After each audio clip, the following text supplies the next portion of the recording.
Assalamualaikum warahmatullahi wabarakatuh. Today I will be presenting my English assignments on narrative text. Firstly, my name is Muhammad Gaijul Husaini. I'm from the Al Azhar 22 Islamic Senior High School. I'm the 10th grade of the social class. Let's just get right into it. First, what is a narrative text? Narrative text is a story with a complication or a problematic event, and it tries to find the resolutions to solve the problems.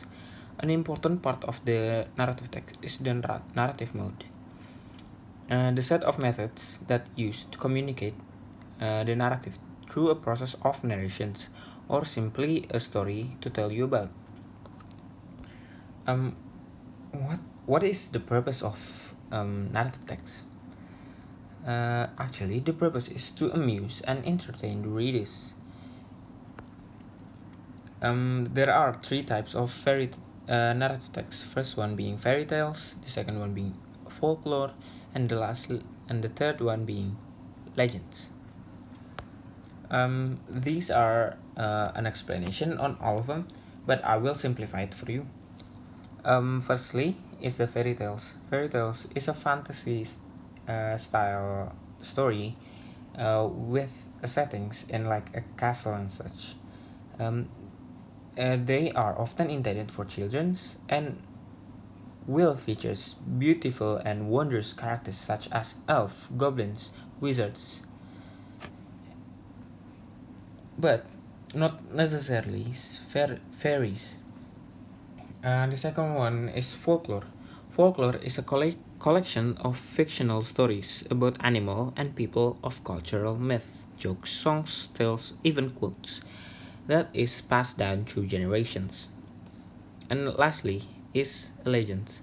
Legend is a traditional stories about a place or something of an event that sometimes popularly regarded as historical, but it is an unverifiable story. It's the same that it is passed down through generations. When you are analyzing a narrative text, they will have these three things. The first one is they are using processed words. They will use past tense and also a temporal conjunction.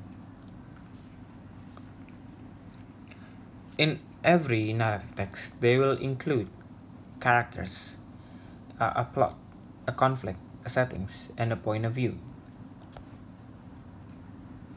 When you are going to make a narrative text, there are four of the general structures that you are going to need to know to write a narrative text. First one is an orientation, a complication, resolutions, and reorientations. An orientation is a sections where all the characters, the time, and the place is introduced. And a complication is a sections where the problems between the characters is emerge. And there are resolutions. Resolution is a sections where the character is trying to solve a problems and the problems from the complication sections is addressed in these sections. So the problem is going to be solved here in the resolution section. And there are reorientations. It is a summary and a conclusion of the narrative text. Here I'm showing you an example of one of the many narrative texts. I'm taking one of the Indonesia's most famous legends. It's a Toba Lake Legends. Here it is. Okay, I'm just gonna read it for you. The orientation. In the Sumatra regions, there lived a farmer who was very diligent in working. He lived alone. Every day he worked tilling in the fields and fishing tirelessly. This is done to meet their daily needs. Um, See, the farmer here is introduced. The character is a farmer, and let's continue to read it. Um, he intended to find fish for his side dishes today. Armed with only a hook-bait place of fish, he went straight to the river. Once he got into the river, the farmer immediately threw a hook while waiting for the hook to be eaten by the fish, and the farmer prayed, "Oh my God, I hope I get a lot of fish today." Moments after praying, the hook he threw earlier seemed to shake. He immediately pulled the hook. The farmer was very happy because the fish he got was very big and very beautiful. Here it, uh, Here it is again. One of the characters is the fish. Um, is introduced here. Moving on, there is the complication. Um, I'm going to skip most of this, and I'm just going to read the complication part.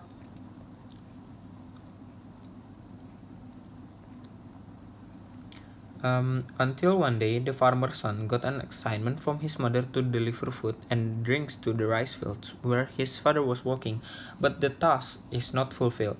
All the food was supposed to be for his father was eaten up, and after that he slept in a hut. The peasant is waiting for his son to come, holding his thirst and hunger. Because he could not stand hunger, he immediately went home. On the way home, the farmer saw his son sleeping in a hut. The farmer immediately woke him up. "Hey, wake up," the farmer shouted. After his son woke up, the farmer immediately asked his food. "Where is the food for father?" asked the farmer. "I finished eating it," said the child. With a high note, the farmer immediately scolded his son. "Children don't know how to get lucky. I don't know myself, you little fish," said the father, unknowingly saying his wife taboo.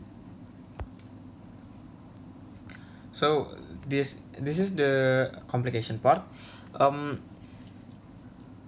um, the farmer promised that the fish earlier is actually he could talk, and um, the fish it become his wife.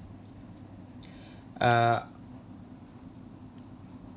on the rules of that the farmer um, will not tell anyone that the princess is an origins from a fish.